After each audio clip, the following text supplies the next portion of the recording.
Okey, bismillahirrahmanirrahim. Assalamualaikum warahmatullahi wabarakatuh dan salam sejahtera. Okey, apa khabar anak-anak kelas 2 Ibnu Khaldun sekalian? Okey, jadi hari ini kita bertemu kembali dalam kelas matematik ya, bagi tajuk transformasi isometri. Okey, jadi sebelum ni cikgu dah bagi sedikit penerangan berkaitan dengan topik ini ya. Jadi hari ni cikgu nak kita imbas balik ya apa yang telah dipelajari ya sebelum kita pergi kepada bahagian yang seterusnya lah. Okey, so transformasi isometri dalam bab 11 ya. Okey, apa yang sepatutnya atau seharusnya kamu faham berkaitan dengan transformasi, ianya adalah melibatkan perubahan atau pergerakan suatu titik ya atau objek dari kedudukan asal ke kedudukan yang baru ya dengan padanan satu dengan satu antara titik-titik pada satu arah ya. Okey, kalau tengok dekat sini kita perjelaskan sedikit ya, sesuatu bentuk itu dinamakan sebagai objek pada asalnya objek. Okey, selepas berlakunya transformasi, ini perubahan atau pergerakan, bentuk itu dinamakan sebagai image pula. Okey, transformasi merupakan padanan suatu titik pada suatu satah seperti mana yang saya jelaskan tadilah. Okey. Dia mengikut corak pergerakan yang sama. Okey, tengok contoh yang diberikan di sini ya. Transformasi ya. Okey, ini dalam bahasa Inggeris lah ni, translation, okey, translasi. Okey, reflection iaitu pantulan. Okey, rotation iaitu putaran. Dilation ini pembesaran ya ataupun enlargement. Okey. Kalau perhatikan di sini ya, semua dia nampak tak? Perasan tak ada perkataan objek, image. Objek, image. Okey, so ni tak tulis tapi salah satu ni merupakan objek lah. Bila nampak ada tanda calit, tak nampak tak ada tanda calit pada sini ni. Okey, macam ni A. Okey, ini A tanda ataupun A calit. Kalau tak nampak saya jelaskan sikit ada macam ni. Okey, jadi yang ada calit ataupun tanda itu merupakan image.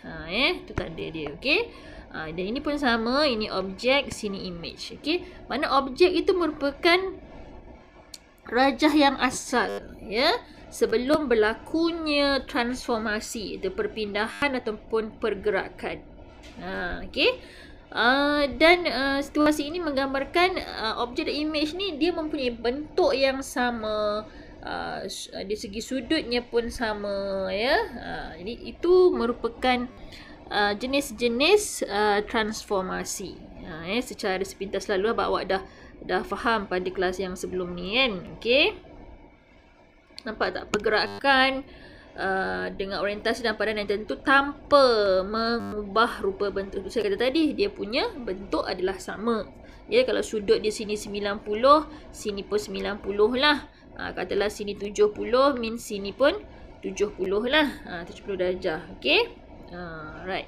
Okey, cikgu pergi sepintas lalu sebab ni dah belajar dah hari tu. Okey, ni congruent. Dua objek adalah congruent jika kedua-duanya berbentuk dan saiz yang sama tanpa mengambil kira orientasi pergerakan. Tak kisahlah dia bergerak hala mana pun, asalkan bentuk dan saiz dia sama. Saiz ni kita tengok kat mana? Saiz ni kita tengok pada sudut lah. Macam ni sudut B ni. Kan? Dia sama dengan sudut B image ni. Sudut A objek ni sama dengan sudut A image ni. Okey, nampak panjang ni pun sama. Okey, jadi tak kisahlah dia bergerak hala mana pun, itu dinamakan sebagai congruent ya. Bentuk dan saiz yang sama.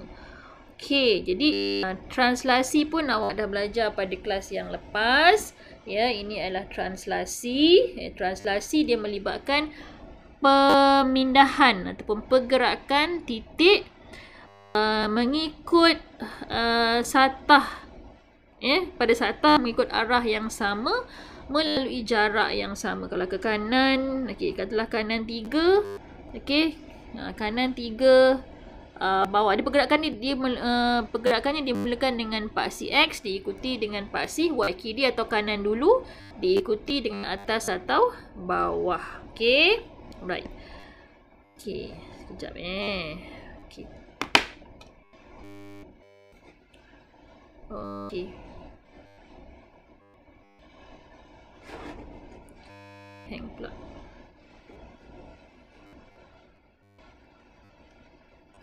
Mana pula saya punya graf ni tadi? Okey, ada. Saya punya gambar ya. Okey, kejap. Okey. Cikgu nak fokus untuk ni. Ni ya, cikgu buat.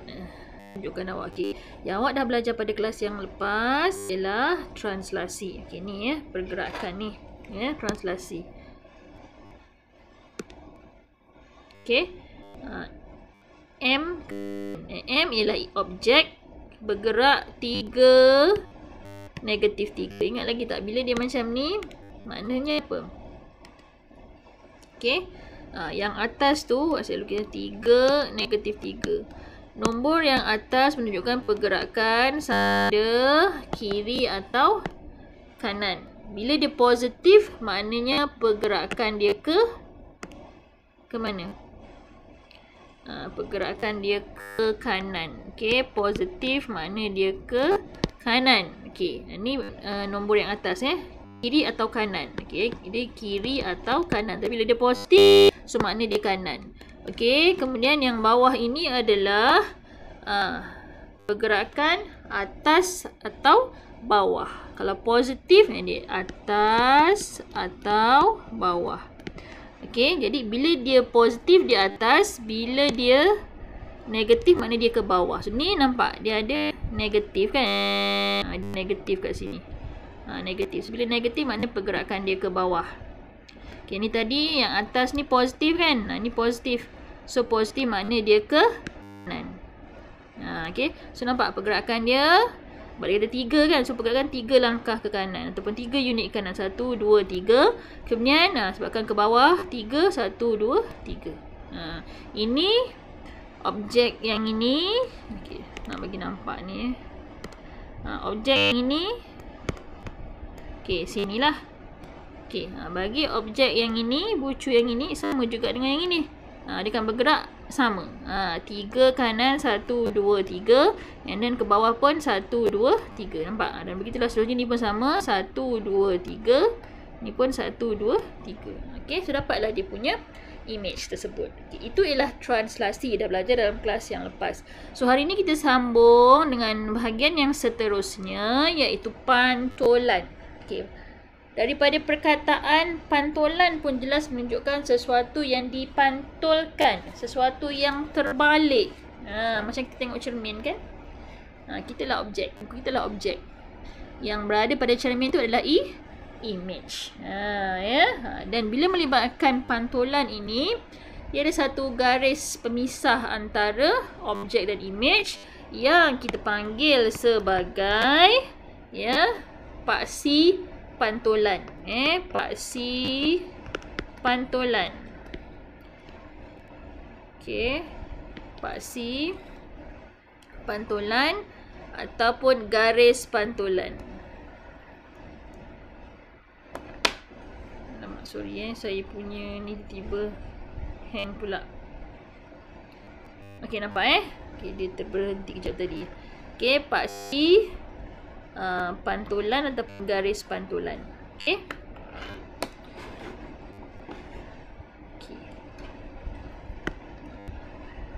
Okey, kita berhenti sekejap ya.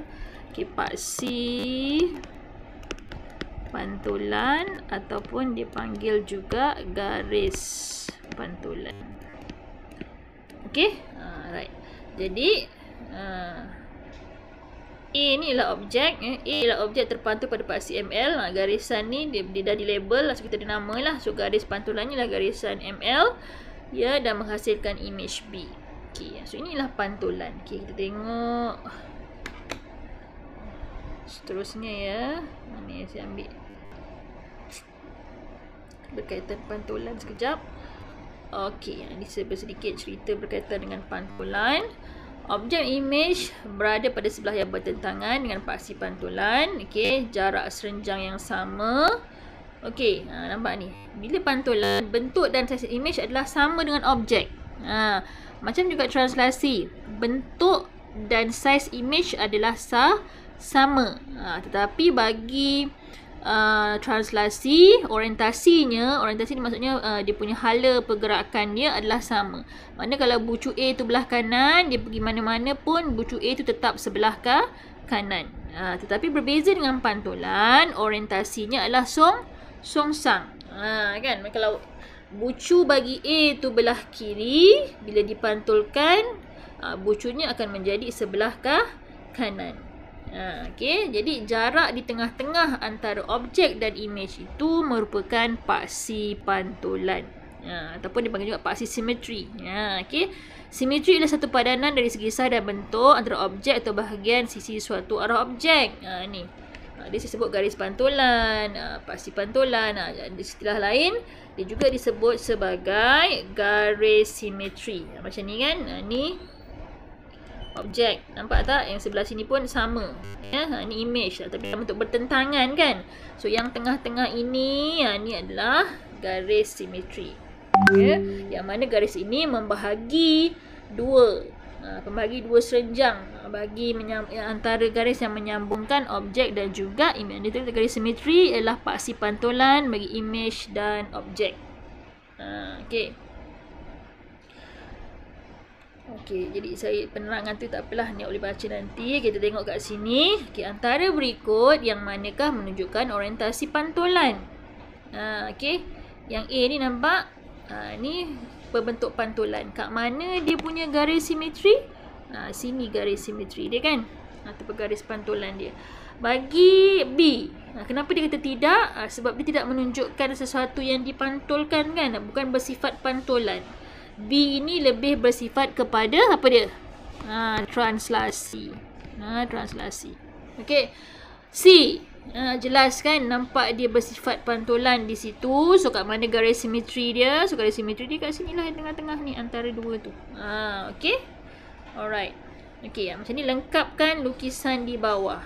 Okey. Ni sebahagian dia dah lukiskan. Ni objeknya. Okey. Jadi image-nya belah mana? Bila di sini diberikan garis pantulan di sini. Okey, ni garis pantulan. So, maknanya image-nya di sebelah sini. Nak mudah, kita tengok jarak ni. Jarak antara objek dengan garis pantulan. Macam ni dia memang dekat sini kan. Jadi sini jugalah dia punya image. Bagi yang ini ni.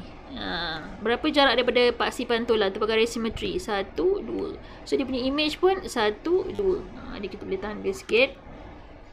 Sini. Ini tadi kat sini kan. Kemudian yang ini pula. Yang ini jarak dia daripada garis pantulan 1, 2, 3, 4. So, sini pun 1, 2, 3, 4. Kita tahan di sini. Okey. Begitu juga titik yang ini ni. Yang ini ni jarak dia berapa tu? 1. So, sini pun 1 lah. Kemudian yang bawah ni memang dekat sini. So, lepas tu kita buat apa? Kita buat kita sambungkan. Sambung guna pembaris menghubungkan. Okey. Ni. Okey, ni ke sini. Okey, kemudian yang ini dia mesti guna pembaris lah. Kan? Okey. Kemudian ni belah sini. Okey, seterusnya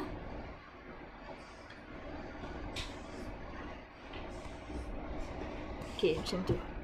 Okey, boleh nampak? So, nampak ni hasil dia lah. Okey, yang belah kanan ini objek.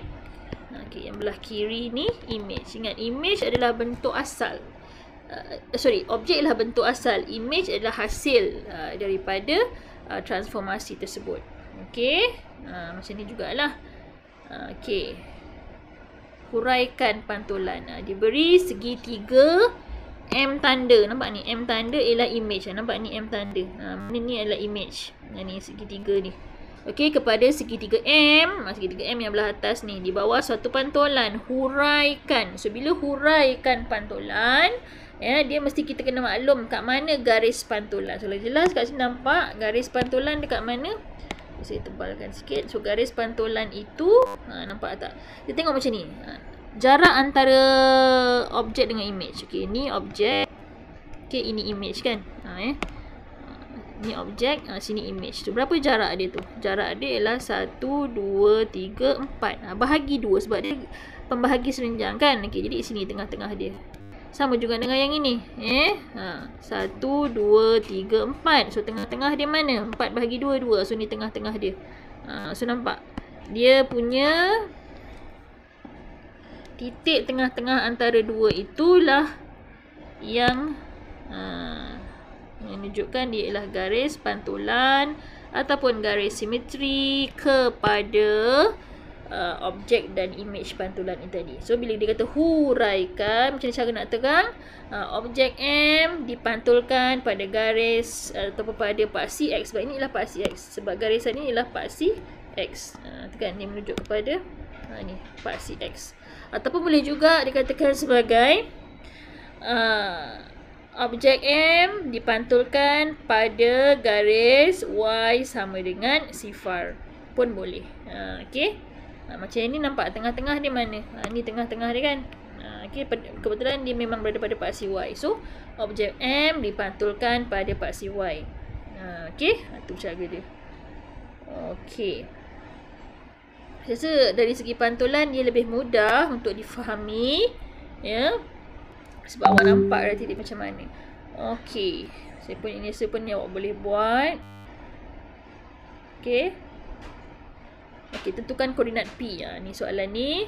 Dia dah bagi dah satu jenis pantulan. M tanda ialah imej bagi M di bawah satu pantulan. So, nampak ni kan? Nampak rajah ni. M dengan M yang ini. Okey. So, mana garis pantulan dia? Nampak tak? Garis pantulan dia di tengah-tengah. Tengah-tengah sini. Okay, inilah garis pantulan dia. Okey. Jadi ini awak mengenal pasti mana satu garis pantulan. Soalan dia mana soalan dia? Soalan dia yang ini. Tentukan koordinat P apa ni? P image di bawah paksi pantulan yang sama. So, nampak tak? P kat mana ni P? P kat sini. So, dia suruh awak cari image bagi titik P di situ di bawah paksi pantulan yang sama. So, apa yang perlu kita lakukan? Perhatikan. Objek P di situ, mana garis pantulan? Di sini, berapa jarak objek dan garis pantulan? 2. So, bila dipantulkan, okey, tadi daripada atas meningkat ke bawah lah 2. 1, 2. So, di mana letak imej bagi P? Di sini nampak yang saya tanda tu.